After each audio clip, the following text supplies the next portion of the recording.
करके ये वाला चैप्टर कंप्लीट हो जाए आज की सीरीज में, फिर डीएस आगे और डीएस कंप्लीट करना होगा। ये फटाफट से एंड करो, राइट्स। ठीक है, बदमाशी दिखाने की कोई कोशिश नहीं करेगा कोई भी बच्चा, राइट, के बारे में निकालिए। ठीक है, अभी फटाफट से क्या होता है इसके अंदर क्यों वांट क्यों वांट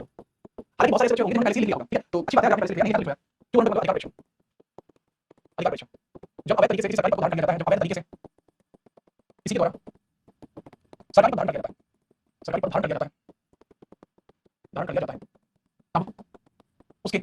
सरकार मतलब जब किसी अवैध तरीके से सरकारी पद धारण कर लिया जाता है तब उसके विरुद्ध यह जारी की जाती है, जारी की जाती है। ठीक है, so in English we say if a government post hold by a person who is not capable of it, or if a government post is held by uncapable person, then the writ of quo warranto is filed against him. क्या रखें? क्यों नहीं बात करेंगे legal scholars बंदी प्रत्यक्षीकरण, बंदी प्रत्यक्षीकरण, बंदी प्रत्यक्षीकरण, बंदी प्रत्यक्षीकरण के बारे में बात करेंगे। तो बंदी प्रत्यक्षीकरण का मतलब क्या होता है उसके बारे में थोड़ा समझ लीजिए। ठीक है, बंदी प्रत्यक्षीकरण होता है जब सरकारी अधिकारी के द्वारा किसी व्यक्ति को अवैध तरीके से गिरफ्तार किया जाता है, व्यक्ति को अवैध तरीके से गिरफ्तार किया जाता है, तो उस गिरफ्तार व्यक्ति को 24 घंटे के अंदर मजिस्ट्रेट के सामने पेश करना, उस व्यक्ति को 24 आवर्स के अधीन 24 आवर्स में न्यायालय में पेश करना। When a person illegally captured by a government official, then the writ is filed against the government official to present the person in the court within next 24 hours. ये उसके बाद तीसरा आप देखेंगे writ of certiorari उत्प्रेषण,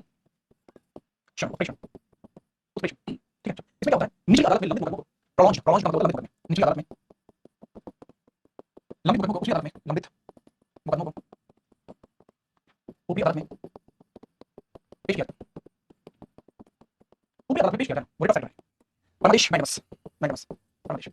जो पुरानी जितनी practice है, अगर आपने कोई बस में तो पहले मैं क्या करता था कि ये मैं 24 पेज बना देता था, तो बच्चे कहते थे कि सर आप ना लिख के बनाओ, तो इस वजह से आप ये स्पेशली लिखा हूं, हमने लिखा नहीं है, बोल देता हूं। ठीक है, परमादेश क्या होता है, जो सरकारी कर्मचारी अपने कार्यों का निर्वहन नहीं करता, अपने दायित्वों का निर्वहन नहीं करता, मैं government official do not perform his duty, when government official do not perform his hard duty, मतलब गवर्नमेंट हो सकती है मैं तो निर्वहन ना करे।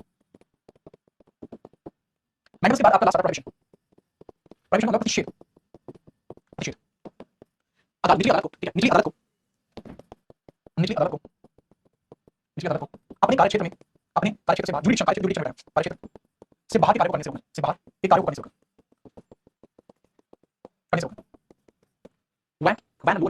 when a lower court try to do work more than its jurisdiction, then the higher court stop them to work like this, stop them to work against the jurisdiction area. मान लीजिए हरियाणा का कोर्ट है अपना, ठीक है, हरियाणा का जो आपका कोर्ट है, हाई कोर्ट चंडीगढ़ है, तो वहां बिहार का आदमी क्या मान लीजिए चोरी हुई है, तो हरियाणा कोर्ट का ठीक है भाई बुला के लाओ, ऐसा नहीं हो सकता ना, बिहार का केस है, बिहार का कोर्ट देखेगा, बिहार का कोर्ट करेगा, तो वो हरियाणा कोर्ट देखेगा, तो दैट्स समथिंग, अगर कोई ऐसा करता है तो ऐसा कर दिया जाता है। एंड आई होप कि आप ये चीजें समझ पाए होंगे। बताइए जरा एक बार, बताइए क्लियर है? सर आज कल मुझे बहुत बड़ा दिल्ली का टेम्परेचर हजारों पार्टी में 5 साल की टेम्परेचर जहां रहता हूं, ठीक है, मैं नोएडा रहता हूं, ठीक है, लेकिन दिल्ली का टेम्परेचर नोएडा का टेम्परेचर 5 था, चंडीगढ़ का 5 था, ठीक है। चलिए क्या आप इसको समझ पाए? बहुत चलिए आगे बढ़ते हैं, आप लिख लिया तो ये 5 मिनट मैंने आपको लिख दिए, इसके बाद आगे बढ़ते हैं। आगे देखते हैं आर्टिकल 34 एंड 35 कुछ विशेष प्रावधान, आर्टिकल 33, आर्टिकल 34 एंड आर्टिकल 35 हालांकि मैं आप नहीं ले सकते हो, ठीक है, फिर से शब्द बताऊंगा, आप देखिए आर्टिकल देखते हैं, ठीक है, चलिए बात सुनिए, आर्टिकल 33 के अंदर लिखा गया है कि कुछ विशेष परिस्थितियों में या फिर कुछ विशेष संस्थाओं में कार्य करने वाले लोगों के, कुछ विशेष संस्थाओं में कार्यरत व्यक्ति व्यक्तियों के जैसे एनआईए में कोई वर्किंग है, national intelligence academy, NIA IB CBI, कुछ विशेष संस्था NIA national intelligence academy, IB intelligence bureau, CBI central bureau of investigation, ठीक है, आईबी में इसमें से कोई काम है करना है, जैसे कार्यरत व्यक्ति यूके कार्यरत व्यक्तियों के मौलिक अधिकारों में कमी की जाती है, मौलिक अधिकारों में कमी किया जाता है, वो किसने की जाती है? For security purpose of country, security purpose, for security purpose किया जाता है, ठीक है, बाय गवर्नमेंट, बाय पार्लियामेंट किया जाता है, बाय पार्लियामेंट संसद के द्वारा किया जाता है। अच्छा, ये क्यों किया जाता है? The direction in the right of the people working in NIA CBI, ये फंडामेंटल राइट्स में इस वजह से सरकार की कमी की जाती है ताकि वो बात देश की सुरक्षा और अखंडता से संबंधित तथ्य हैं, वो बात ना बोलते। जैसे आप मान लो आप अपने मामा के घर आप रसगुल्ले खाए उसके बारे में, तो घर के आप अपने पड़ोसी को बताओ कि आज मैं रसगुल्ले खाया, क्या सुरक्षा नहीं पड़ेगी। लेकिन मान के चलिए आप एनआईए सीबीआई आईबी आपको पता है कि जो हमारी लॉन्चिंग है वहां से मिली, अगर बाहर की बात करिए तो आपने किसी और व्यक्ति को बताई, लेकिन हो सकता है वही कंगाली शक्ति मानो वो जिस आदमी को आपने बताई, उस आदमी को कैसे बात करता है, तो आगे बात करें तो माहौल खराब हो जाएगा, तो सीधा किया। आर्टिकल 34 में मार्शल मतलब ऐसे स्थान जहां मार्शल लॉ होता है, ऐसे स्थान जहां मार्शल लॉ होता है, मार्शल लॉ मिलिट्री लॉ होता है, मार्शल जहां मार्शल लॉ लगा वहां लोगों की फंडामेंटल राइट्स में कमी होती है। एग्जांपल दिए ऐसे कोई स्थान का फसला लगा, एक ऑफिस जब फसला लगा ना तब मैं भी बनाया उसको अच्छे से आता है। एग्जांपल दिया फसला arm force special power act, फसला एक्ट जो है काफी ज्यादा स्पेशल एक्ट और आसाम के लिए ही बनाया गया था, ठीक है, और काफी स्थिति खराब होने पर लगाया जाता है, जब फसला लगता है तो जो पुलिस की पावर है वो पूरी तरीके से खत्म हो जाती है, ठीक है। चलिए आगे बढ़िए, आगे तीसरा आर्टिकल 35 मौलिक अधिकारों में कमी से संबंधित प्रावधान, मौलिक अधिकारों में परिवर्तन संबंधी प्रावधान, परिवर्तन संबंधी प्रावधान संसद द्वारा बनाए जाते हैं, संसद द्वारा बनाए जाते हैं, मौलिक अधिकारों में परिवर्तन संबंधी प्रावधान संसद द्वारा बनाए जाते हैं। और The Parliament is responsible for making the laws related to the changes in fundamental rights. Article 35 of यहाँ तक अगर किसी छात्र को कोई समस्या है तो बता दे, आने वाली क्लास आगे बढ़ाया जाएगा। यशंक आपकी कई बातों पर और दी गई, अरे भाई यशंक सर मार्शल लॉ कौन से लिए गए? देखो कहने की आप सकते हैं कि मार्शल लॉ लिए गए, मार्शल लॉ 1935 की ऊपर थी, 1935 एक्ट नहीं martial law, actually martial law Rowlatt act 1990 वाला मार्शल लॉ, रोल एक्ट 1990 वाला मार्शल लॉ। 33 ये समझ भाई ऐसा क्या समझ नहीं आता करते हो मतलब रिलेशन साइंस में कुछ होते हैं जो एनालाइज काम करते हैं आईबी काम करते हैं सीबीआई काम करते हैं तो वो किसी सिक्योरिटी है बदले ऐसे सारे मार्शल होते हैं वहां लोगों के फंडामेंटल राइट्स की जाती है अब जैसे बात है यहाँ के लोग होते हैं वो दो जा सकता है कभी दो जा सकता है जैसे आदमी किसी व्यक्ति को उठा के जा सकती है अगर उसको लगता है कि वो दोषी है सिर्फ शक के नाम पर किसी को उठाया जा सकता है लेकिन आर्टिकल 42 को इस बात पर नहीं देता लेकिन मार्शल लॉ का कोई प्रश्न नहीं जाती है रॉयल एक्ट भी बताता है ऐसा ही मानता जो 1919 में आपको देखने को मिला जिससे बहुत सारे लोग के साथ कुछ ठीक है जगदीप डॉक्टर जगदीप डॉक्टर लिखा मुझे बताया क्लास में देखिए मैं दोबारा ठीक है तो आर्टिकल 338 में बताया आपका फंडामेंटल राइट्स में कमी की जा सकती है लेकिन आर्टिकल 19 में कमी करना नहीं जा सकता तो आर्टिकल 19 में कभी आपको देखने को मिलती है 338 में जब आर्टिकल मतलब 338 में जब आपका रिस्ट्रिक्ट होगी तो उसके अकॉर्डिंग आर्टिकल 19 आर्टिकल 22 में इन सब आर्टिकल्स में कमी की जा सकती है ठीक है इन आर्टिकल्स में आसानी से की जा सकती है 22 है 19 है 14 है 15 है 16 है इन सब में कमी की जा सकती है लेकिन आर्टिकल 359 बेसिकली क्या कहता है कि आपातकाल में फंडामेंटल राइट्स में कमी की जा सकती है परंतु आर्टिकल 20 में नहीं की जा सकती आर्टिकल 20 में नहीं आर्टिकल 20 में कमी नहीं की जा सकती ये चीज बताई गई है ठीक है मिलिट्री लॉ क्या है मिलिट्री लॉ है कि वहां पर प्रशासन फ्री हो चुका है और वहां पुलिस किसी काम की नहीं है इसलिए जितनी भी पावर्स है वो आर्मी को दी जाती है और इसी चीज को मिलिट्री लॉ कहते हैं this are called martial law ठीक है नोट करिए आपने आर्टिकल 59 ये इमरजेंसी प्रोविजंस है मैं मुझे बता दें यहां पे आपका फंडामेंटल राइट्स का पूरी तरीके से कंप्लीट हो चुका है एक बार फंडामेंटल राइट्स में आपको क्या बताया ठीक है आर्टिकल 18 बताया मैंने हां सवाल मैं आपसे पूछा था वो सवाल का जवाब आपने उसने दिया था ना आज उस सवाल का जवाब नहीं दिया मैंने इस केस के बाद ये कहा गया था कि भारत रत्न पद्म भूषण को यूज किया जा सकता है अपने नाम के साथ क्योंकि वो किसी प्रकार की नहीं है उसने इसलिए जवाब नहीं दिया तो मुझे बात याद आया अब चलिए आपका सवाल पूछ गया जवाब मेरे से हिंदी में जवाब दीजिएगा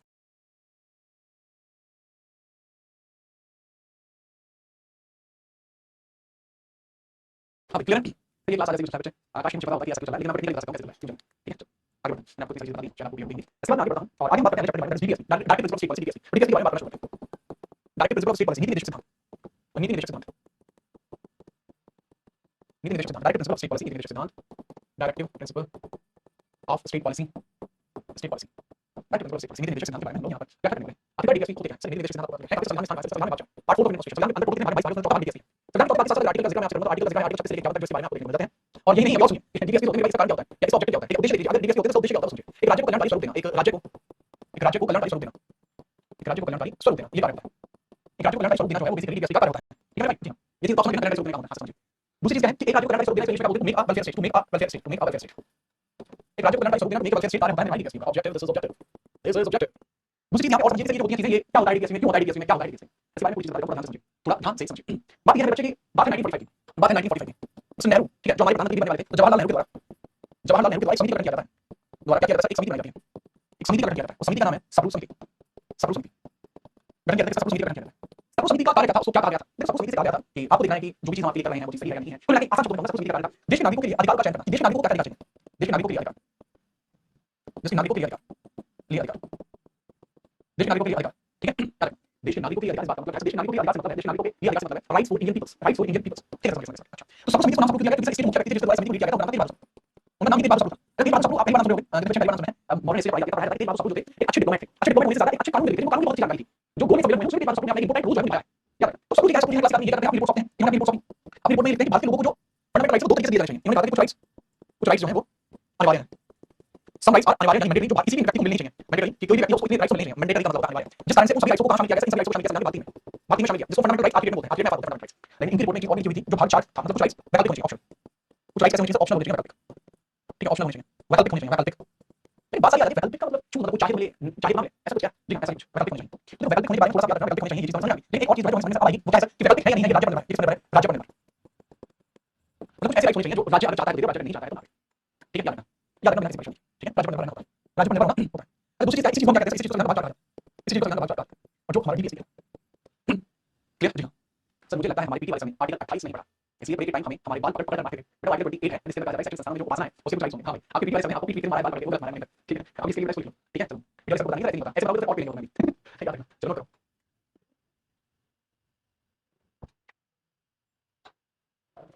ठीक है अब बात आती है कि संविधान की आत्मा क्या है अच्छा बात नोट करें सारी हेडिंग आप बनाइए संविधान की आत्मा ये भाई अभी हेडिंग है संविधान की आत्मा संविधान की आत्मा किसको कहें सोल ऑफ इंडियन कॉन्स्टिट्यूशन किसको कहें कॉन्स्टिट्यूशन किसको कहें सवाल बहुत साफ है what is soul of Indian constitution देखो कुछ ऐसे लोग हैं जो संविधान की प्रस्तावना को संविधान की आत्मा कहते हैं अर्थात प्रेम ठाकुर भागवत दास और एम विराटोला ठाकुर भागवत दास एम विराटोला हमारे सीआई हुआ करते थे विराटोला ठीक है क्लियर और इन अदर हैंड अगर हम देखें संविधान की आत्मा जो है आर्टिकल 32 को कहा जाता है आर्टिकल 32 संविधान की आत्मा किसको कहा जाता है doctor Bhimrao Ambedkar doctor Bhimrao Ambedkar understand this जी हां लेकिन यही नहीं अभी और पार्ट 3 प्लस पार्ट 4 को कंबाइन करके भी संविधान की आत्मा कहा गया है ये कहा है एक फोरम और विदेशी व्यक्ति ने इसका नाम है grand Lawson professor grand Lawson ठीक है भाई क्या समझ पाए प्रतिष्ठा अनुशासन आज समझ भाई के पास आता है बहुत मैसेज तो भाई के पास मैसेज होते हैं मेरे प्लान में तो उसने मुझे नहीं पता प्रतिष्ठा अनुशासन मुझे मजा आया ठीक है ग्रैंड लॉसन आपने मैं आगे बढ़ाऊंगा ये चीजें पढ़नी है अब डीपीएससी इसलिए बोला समझ आ गया कि क्या बारे में डीपीएससी क्या होता है क्या नहीं होता है उसके बारे में हम करेंगे ठीक है करेंगे इसमें सीधा बता दीजिए आर्टिकल 36 ठीक है सर गोलकनाथ जी हां गोलकनाथ का केस था ठीक है गोलकनाथ का केस था आपको इसके अंदर देखने को मिला था 1967 के अंदर गोलकनाथ जी ने केस कहा था भाई गोलकनाथ केस 1967 ठीक है भाई ठीक है भाई डुप्लीकेट करके लिखवा देगा आर्टिकल 36 डीपीएसपी का एक्सप्लेनेशन डीपीएसपी का एक्सप्लेन लिख लीजिए ये विस्तार लिख लीजिए आर्टिकल 36 क्या कहता है आर्टिकल 36 आर्टिकल 36 आर्टिकल 36 आर्टिकल मतलब अनुच्छेद होता है आर्टिकल 36 कहता है डीपीएसपी की परिभाषा जो कि पीछे की बता चुका परिभाषा तथा राज्य के संदर्भ में डीपीएसपी राज्य के संबंध में डीपीएसपी संदर्भ में डीपीएसपी राज्य शब्द जो है यहाँ पे क्या है राज्य शब्द यहाँ पे क्या है राज्य शब्द वही है जो आर्टिकल 12 में परिभाषित किया गया आर्टिकल 12 में परिभाषित किया गया भाषित किया गया डीपीएसपी की परिभाषा तथा राज्य के संदर्भ में DPSP definition of DPSP and the reference of DPSP with respect to state और एक राज्य पर डीपीएसपी के कल्याणकारी प्रभाव the welfaric effect of DPSP on state प्रभाव ये भी आपको देखने मिलता है now we come on article 37 इसमें क्या है डीपीएसपी गैर न्याय संगत है नॉन जस्टिफिएबल डीपीएसपी गैर न्याय संगत है गैर न्याय संगत है इसका मतलब क्या है non justifiable non justifiable non justifiable एक केशव भारती का केस है तो मैंने आपके नाम के सामने नहीं बोला मैं पहले कह रहा था तो केशव भारती बाद में कहा उससे बोलना नहीं कहता ठीक है भाई गैर न्याय संगत मतलब डीपीएसपी का आगे मानते हो डीपीएसपी का हानि संगत होता है डीपीएसपी का हनन हां होता है डीपीएसपी का हनन का मतलब हनन होने पर कोर्ट में नहीं जाया जा सकता कोर्ट में नहीं जाया जा सकता नहीं जाया जा सकता सब सुनिए अगर आप ये सोच रहे हैं कि डीपीएसपी अगर आपका किसी ने डीपीएसपी में कोई आपको उठा दिया तो आप सोचेंगे कोर्ट में नहीं जा सकते नहीं you want to court if there is some kind issues in DPSP यदि डीपीएसपी के अंदर किसी प्रकार की कोई भी बाधा परेशानी है तो उस कंडीशन में आप कोर्ट में नहीं जा सकते याद रखना ठीक है आर्टिकल 38 के बारे में बात करते हैं आर्टिकल 38 में बताया गया है कि डीपीएसपी किस प्रकार से सामाजिक आर्थिक और राजनीतिक न्याय देने की जो प्रावधान है या देने की जो स्थिति है उसको उत्पन्न करता है लेकिन इससे पहले आर्टिकल 38 आप लिखो पहले आप बता दीजिए कि आपको ये चीज समझ में आई या नहीं आई लिखना चाहते हो डीपीएसपी के द्वारा एक राज्य के नागरिकों को एक राज्य के नागरिकों को सामाजिक आर्थिक व राजनीतिक न्याय सामाजिक आर्थिक व राजनीतिक न्याय देने की परिकल्पना की जाती है देने की परिकल्पना की जाती है ठीक है इसमें इंग्लिश में आप लिख लेंगे डीपीएसपी इंश्योर्स पॉलिटिकल इकोनॉमिक नहीं कर सकते याद रखना पहले मैंने सोचा था इकोनॉमिक से ऐसा नहीं है economic and political economic and social justice ठीक है चलिए बारह आर्टिकल डिफरेंट है आकाश बिल्कुल डिफरेंस है बारह आकाश डिफरेंस है जी हां बादल जो होते हैं बारिश का नाम आते हैं आकाश जो होते हैं खाली स्थान आर्टिकल जो होते हैं हमें बताते हैं कि आर्टिकल कैसे चलती है जबकि धारा हमें ये बताती है कि किस प्रकार से कोई व्यक्ति अगर सजा पाने के काबिल है तो सजा क्या ले वास्तविक में धारा एक शब्द होता है जो इन आर्टिकल के अंदर यूज किया जा सकता है कोई अधिनियम आता है तो कई सारी धाराएं मिलकर अधिनियम निर्माण करती हैं और कई सारे आर्टिकल मिलकर अधिनियम निर्माण कर सकते हैं कहने की बात है बात को समझिए ये रिमोट गया ठीक है आर्टिकल 37 को बहुत मुश्किल से समझना this question have been asked 1000 times before ये क्वेश्चन बहुत बार पूछा जाता है इसलिए थोड़ा सा समझना डीपीएसपी का गाड़ी को समझ नहीं है बात किया प्लीज नोट दिस और दवा का क्या आदि कभी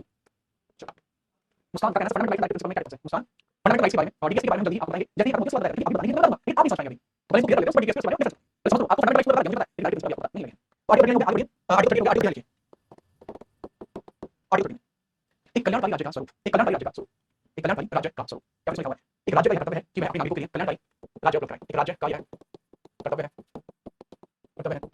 कि वह अपने सभी नागरिकों के लिए कि वह अपने सभी नागरिकों के लिए अपने सभी नागरिकों के लिए कि वह अपने सभी नागरिकों के लिए कल्याणकारी राज्य का निर्माण करे या कल्याणकारी वातावरण निर्माण करे वातावरण निर्माण करे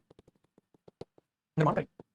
अब इसके अंदर कुछ डेफिनेशंस आती हैं कल्याणकारी राज्य को किसी सपोर्ट करती है पहला पॉइंट लिखिए पहला पॉइंट क्या है कल्याणकारी स्वरूप किस राज्य को आप कह सकते हैं कल्याणकारी स्वरूप पहला ऐसा राज्य जहां आजीविका पर जो साधन है उपलब्ध हो आजीविका पर सभी लोगों को बराबर हो ठीक है आजीविका पर सभी का अधिकार हो आजीविका पर सभी का अधिकार हो तथा राज्य इसको उपलब्ध कराए राज्य उपलब्ध कराए to procure livelihood by state to procure livelihood to all peoples procure livelihood to all peoples राज्य का कर्तव्य है सभी लोगों की आजीविका के साधनों को उपलब्ध कराए ठीक है आगे बढ़िए पहला दूसरा राज्य के कई अलग प्रकार की भूमिका आप देखते हैं राज्य के अंदर अलग प्रकार की भूमिका आपको देखने को मिलती है जैसे राज्य सभी के स्वास्थ्य को लेकर सजग रहे ठीक है राज्य सभी नागरिकों के स्वास्थ्य को लेकर सजग रहे नागरिकों के स्वास्थ्य को लेकर सजग रहे to maintain the health of all the peoples in a state is duty of state याद रखना मानव संसाधन भौतिक संसाधनों पर सभी का अधिकार हो भौतिक संसाधनों पर सभी का अधिकार है फिजिकल रिसोर्सेज पर भौतिक संसाधनों पर फिजिकल रिसोर्सेज पर संसाधनों पर सभी का अधिकार भौतिक संसाधनों पर सभी का अधिकार है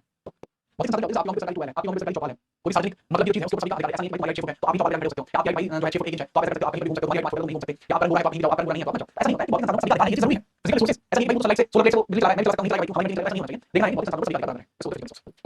फिजिकल रिसोर्स अच्छा इसका 4 पॉइंट स्त्री और पुरुषों के लिए स्त्री पुरुषों के लिए समान कार्य के समान वेतन कार्य के लिए समान वेतन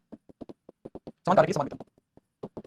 स्त्री और पुरुष के लिए समान कार्य के लिए समान वेतन अगर स्त्री और पुरुष समान कार्य कर रहे हैं तो उनको वेतन समान मिलना चाहिए ठीक है स्त्री और पुरुष समान कार्य के लिए समान वेतन दोनों ठीक है ये 39 के अंदर आपको ये देखने को मिल जाता है क्या रखना इसके अलावा स्त्री और बच्चों के लिए एक बेहतर समाज की परिकल्पना ठीक है बेहतर समाज की परिकल्पना महिला तथा बच्चों के लिए बेहतर समाज की परिकल्पना महिला बच्चों के लिए एक बेहतर समाज की परिकल्पना बेहतर समाज की परिकल्पना परिकल्पना परिकल्पना का मतलब होता है डेवलपमेंट इन मेकिंग परिकल्पना का मतलब डेवलपमेंट इन मेकिंग याद रखना चलिए आज की क्लास को यहीं तक रखेंगे और आई होप कि आप आर्टिकल 39 को भी पूरी तरह से समझ पाएंगे पूरी तरह आपको किसी प्रकार की नहीं आएगी अगर आपको दिक्कत है तो आप मुझे बता सकते हैं और तब उसके बारे में हम बात करेंगे सलाह तो बताइएगा मेरा इंस्टाग्राम आईडी मेरा सामान है आप सभी को याद होगी जी जी समझ इंस्टाग्राम आईडी है तो कोई दिक्कत होगी आप मुझे बता सकते हैं उसके रिगार्डिंग आप जरूर करिए तो अभी बताइए आप कैसे हैं ठीक है 2 मिनट के डाउट सेशन में लेता हूं आप लोग अपने डाउट्स जो हैं आप क्लियर करा सकते हैं बताइए आपके डाउट्स हैं वो क्या क्या है आपके डाउट्स बता दीजिए आपके डाउट्स को क्लियर कराया जाएगा पूरा नहीं है शाबाश इवन अगर आप अभी बताने में समा रहे हैं नहीं सर इंस्टाग्राम पे भेज रहा हूँ, न्यू ईयर की वजह से मैं पर्सनली एक बच्चे को अप्लाई किया, ठीक है, तो सबसे पर्सनल जाता है भाई मैं आप समझ सकते हैं, मुझे बात ही कर रहा हूँ थोड़ा सा, ठीक है, तो आप समझ जाइए, कल हम मिलेंगे, साथ में मिलेंगे, सोच लेंगे, आप समझ धन्यवाद, थैंक यू।